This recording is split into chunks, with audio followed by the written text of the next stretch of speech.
And welcome to our chat number 2. So we thought what we'd do today is talk to you about scales. The one thing that happens when you come along to air classes or even other classes, like it's kind of have some idea of how hard you're working. So we thought we'd go through some of the scales that we tend to use that might help you decide about the exercise that you're doing.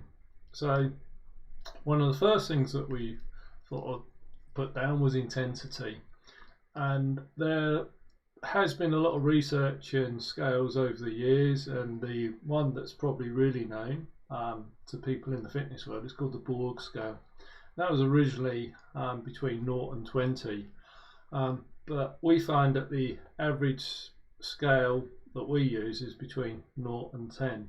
So we don't actually use a Borg scale much. We're just using a scale of between 0 and 10, where 0 is easy on the exercise and 10 is hard. So what we do is, you can do this on every exercise, and you don't have to tell us at all, but you may give that exercise a difficulty of intensity level for you. So maybe you come along, maybe if we pick an exercise like a bridge, where you're laying on the floor with the knees bent and then moving the hips up and through, that maybe that for you is a level 1, but for some people that could be a level 3 or a level 4. I mean, really, if your breathing has to change when you're doing the exercise with these, you're probably working a bit hard, and that's usually when people have maybe got an intensity of about 7 or 8. You might find then you have to change how you breathe, but that's not, you don't want to do that doing these exercises, because you want to make sure you're maintaining your correct movement doing them. So what we mean by the breathing is that some of our exercises are slow and controlled with breathing. So if you're doing the exercise too fast, then you might not be able to control the breathing at the same time. It gets too confusing. But if you're going faster, then it becomes maybe more of a heart rate going up as well. So that's where it can affect the breathing as well. So these intensity levels, we kind of give you an indication of when you come along to a class, but you could be, if you're working at a 2 and in 6 months time you're still working at intensity 2, I would say that you've maybe not actually progressed, because you're at the same level, and at a level 2 you're probably not at a good level there to make much change in the muscles themselves or in the health side of it. So we always say we want to kind of get you working maybe around 5 and 6, but when you first start you might not understand these levels very much, so these numbers won't mean anything to you. So something like a bridge exercise that we just said about, when some comes along, if we call a bridge easy, the problem is with that is that some people will find a bridge very difficult to do. So I don't like quantifying a bridge or an exercise as easy as hard, but giving it a level for what you're exercising at. So a 5 or 6 we usually see on the intensity scale. It is for most people around there. Some people may be working at 7 and 8 on there on some of the exercises, but we really don't want to be at a 9 and 10 because you're just working too hard. So if an exercise is too difficult for you, then we need to change the level of exercise or bring the intensity down somehow on there. And when you first come in, you would get people to ease in, so there's no problem if it is just feeling like it's maybe a 2 or a 3. That's fine, because you're just really going through the motions. It's once you get into regular practice of doing it, you might then you would want to start to look to see if you can work any harder, but that's purely down to how you feel on the day as well. You might come in and be tired one day, so you just do a bit less, or you might come in and do more if you're feeling more like it, but it's purely done on an individual basis, which is why once again we don't do any set amount of reps on the exercises, on most of the exercises. So from there we go on to a scale of pain. Now there's been different pain scales used. I mean, these are used in general terms, a lot of these ones, for what we're talking about in our fitness today. So with pain, we do get a lot of people come in, shoulder pain, knee pain, back pain, but still want to train with us. And they're saying, well, what sort of level of pain, or what can, how can I decide whether the exercises is actually aggravating or not? And I would say we want to see something under a level 3. So again, if we're looking between 0, no pain, and 10, extreme pain, at 10 you wouldn't be coming in anyway because it would be too difficult. But usually if you've got an ache of some sort, we don't want that ache to increase when you're doing that exercise. And I'm on about more of a pain rather than just a muscle ache that might have come on from anything else you've done. So we tend to stay in the low numbers, 1, 2, maybe touching on a 3, but we're trying to keep that down. So if you're doing an exercise, even something like a clamshell exercise, we don't always do these. We've got better exercises that we use in them usually nowadays. But something like a clamshell that everyone knows, where you're just kind of lifting that knee up and back down. What happens is that we've got some people that will still be trying to do that with a pain level of 4, 5 or 6.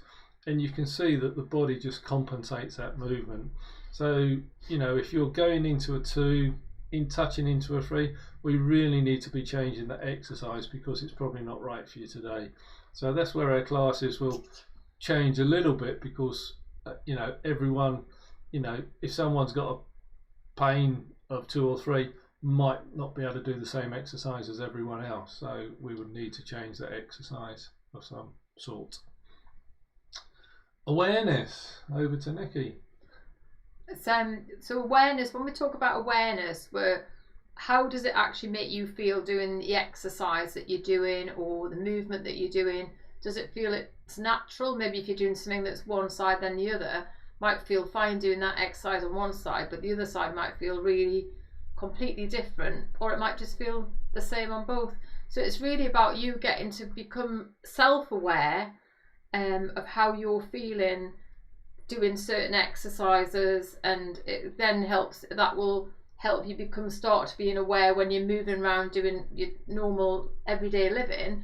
You may then start to become more aware of how you're standing, if something doesn't feel right when you're standing, and so it just makes you start to become aware of how your body is moving around in space, really. And then the other thing to look at is what we call rep ranges, and over the weeks, how many reps can you do? And we're not doing this as a test, but say if you've come in on week 2 or 3 and you can do 10 reps of an exercise, maybe we're going to the bridge again, so say you can do 10 reps.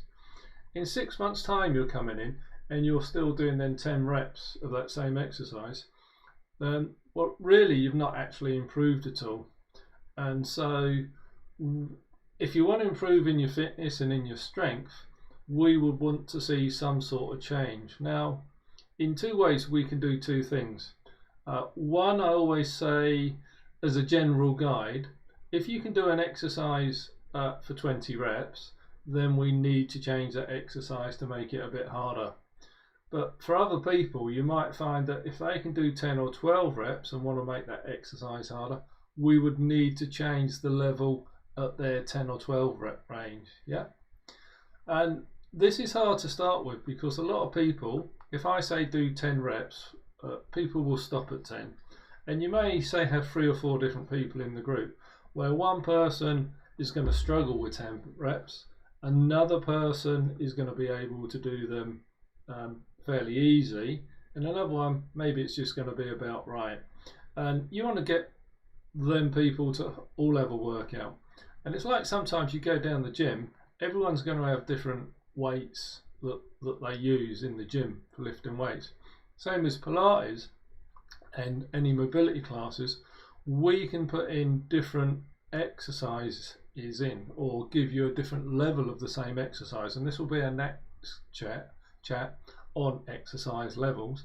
So we try to get you to work into a rep range that works for you.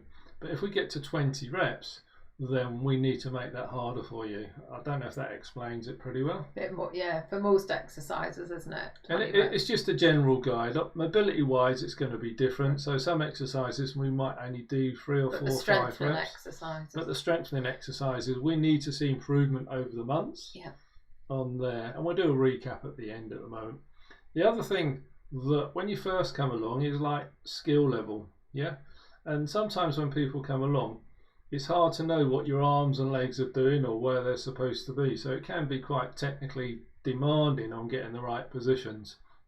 Now, what we want to do is make sure that you feel kind of safe doing these, but also to build your confidence. So initially, you know, you can use the 0 to 10 scale again if you want to on skill and technically demanding exercises, where you might think, you know, doing a shoulder circle for you is like a level 0 or something. It's easy to do.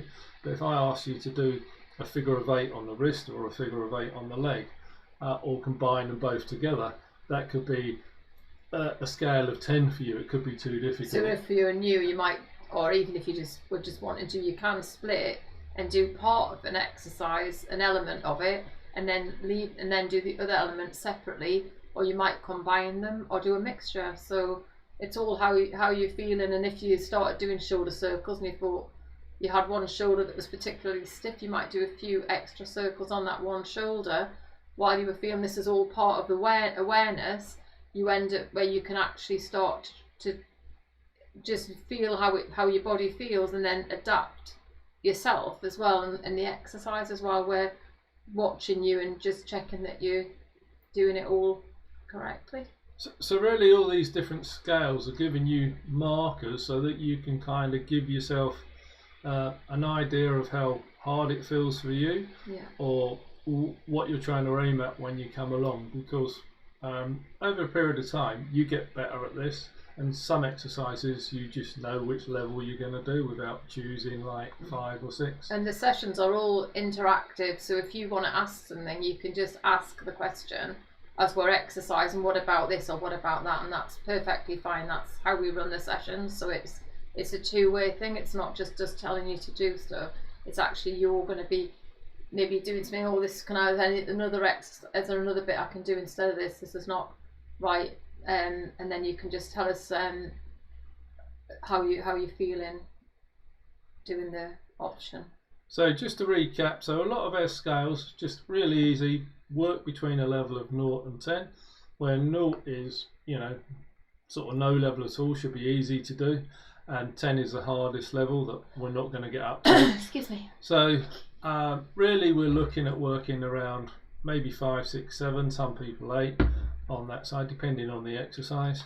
But not all the exercises are going to be at that intense level. So some exercises might be down at a 3 or 4, some at 5 or 6. So it's going to vary across the board on that. The other thing that we said about is awareness. You know, we said rough, as a rough guide, can you do an exercise for 20 reps? Although that would just build up over weeks. So suddenly you may find that one week that you're all gone past 10, you're doing 12, doing 14, and you'll be up to 20 reps easily on some exercises in no time at all. And the other one is skill level. So hopefully that's giving you a little bit of a guide to how we kind of order the exercises with regard to intensity levels and stuff. If you do want to ask anything, give us a shout, but we'll put this video up shortly on YouTube. The next chat we're going to have is going to be just going through, probably be a lot quicker, just on exercise levels. So watch out for that coming probably over the next week or so. But apart from that, good seeing you all today. Take care and bye for now. Bye.